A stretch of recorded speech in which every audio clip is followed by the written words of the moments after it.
Um, I don't know if it's morning or is it, oh yeah, it's still morning, right? I had Rose use some terminology of Titan, and I think it's fair to say that that must be the height of flattery for anyone to call some of us Titans when we are talking about Philip Ochieng.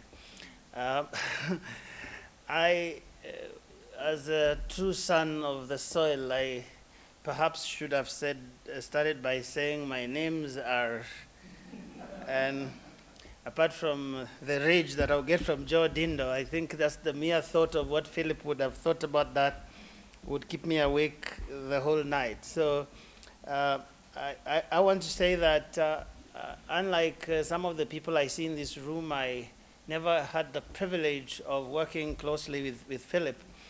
Philip was this enigmatic figure, almost a mythical figure that some of us heard about when we got into the newsroom. And even for the period that we worked in the same building, I met him a couple of times, but not in any way as to say things that would be experiential in that way. But what I find so amazing is that the Philip that I read in those columns is the Philip that I hear many people talk about here. So I believe that he was a truly authentic person. I never sought to find out some of the more mysterious things we had about him, such as that he never used to have a mobile phone, that he claimed it complicated his life. I never asked Wangedi whether that was true. There was also a rumor that he never drove himself, and I never again sought to find out, because such was the almost mysticism that surrounded the persona of Philip Ochieng as we were getting into the newsroom those many years ago. So as we are here to celebrate the life of this great journalist, I think many of us would be reminded of just how important our trade is, because this is someone who had a great impact. Just listening to the very different generations of people who have eulogized him since he departed just a couple of days ago, I think is testament to the great journalist that Philip was, and the great legacy that he has left, even as we sit here today to remember and to celebrate the footprints, the many footprints that are truly eternal that he has left on our shores as he passed by here. Many, of course, will remember the grammar lessons, but I think that they were really more than that. I think Philip, as some people have noted here, had this unique ability to basically discuss everything under the sun, and do so with a considerable degree of competence that would inspire anybody who had an interest. It is only Philip who would explain with a straight face in some of those columns that the word Oriental had certain roots in the Luo language. And that was quite interesting when I saw that. Because Philip Ochieng was many things. He was both intellectual and journalistic. I know that Professor Nyabuga will ask me whether those two things don't usually go together.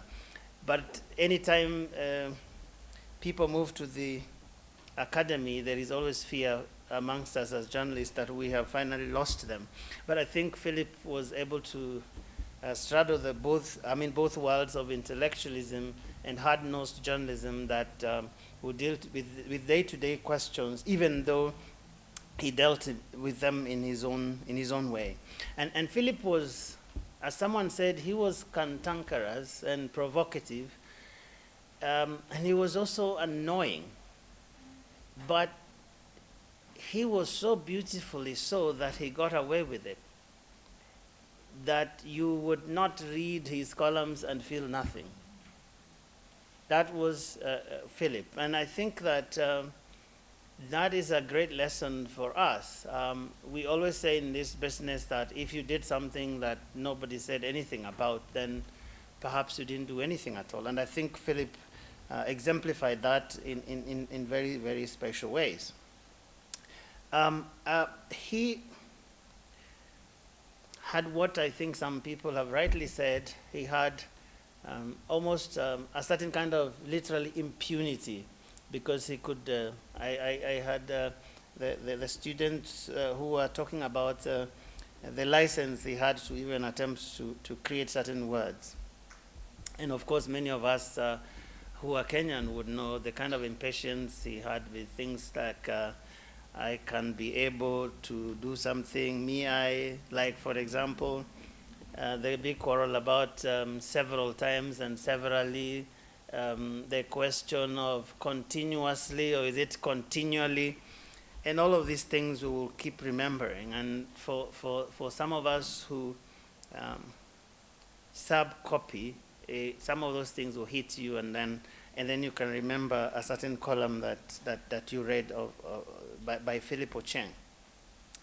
So I think that as we are here celebrating, we must remember the many things. Actually, when I was looking at reading a few things that people have said, I bumped into a certain interview that he did with someone who was doing an academic paper. I think it should have been probably 15 years ago. And so Philip is quoted because this person, I think her name is Rebecca, was trying to find out something about the use of language in Kenyan newspapers, and he did a content analysis of the Sunday Nation. And so he interviewed Philip about the kind of environment in which they did their trade. And Philip said this, and I'm quoting, "We have a problem that some of our staff can't think in English, but rather in their mother tongue. This affects the quality of the newspaper, in that thinking is done in the mother tongue and translated into English." Then he said there's an even more serious problem. We have in Kenya today people who are neither efficient in their mother tongue nor in English. They are tongueless. They are ignorant. They suffer from speech illiteracy. If somebody tells me you are lost, I immediately shoot back that is not English. That was Philip. The things that we say all the time and imagine that they make sense, and he didn't fear. Have you ever found words that everybody uses that you almost think correcting them would be a terrible thing? So he had that courage to stand up for what he truly believed, at least from seeing his writings. So as I finish, I think that this period of reflecting back on the life of such a great journalist, to have graced our lives as fellow scribes, as some of us who are walking in his footsteps, standing on his shoulders, I think what this moment calls for us is for us to get back to the basics of our business. I think there's so much that we've lost along the way as journalists, as circumstances change, as the environment in which we work has changed.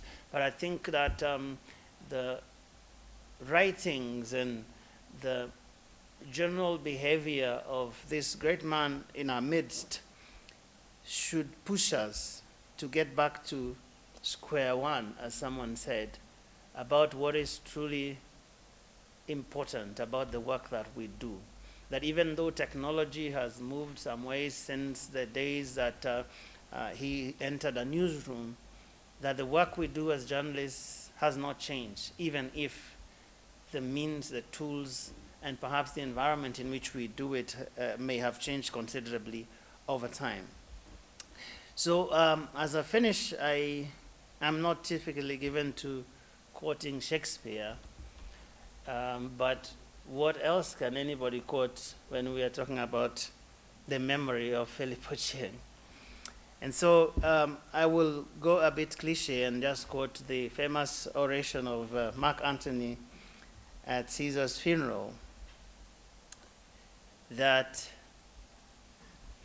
here is Caesar, here goes Caesar. Shall we say here goes Philip? From amidst whence cometh such another? I think it is a question we must ask ourselves. Are there more Philips left in our midst? Are there people who will stand for the straight and narrow of our business? People will not cut corners with how journalism is supposed to be done. I think that's a challenge that Philip Ochieng leaves us with today as we remember his well-lived life and as we await for somebody, hopefully, to stand someday and say certain things about us when we go that same route. Because at the end of the day, I think it is what people remember us with that will really count. And so let me also say, and so ends the story. Thank you very much.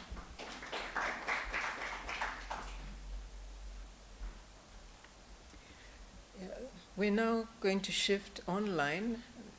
To those of you who are joining us online, we're going to now hear from Bernard Momanyi, representing Capital Group.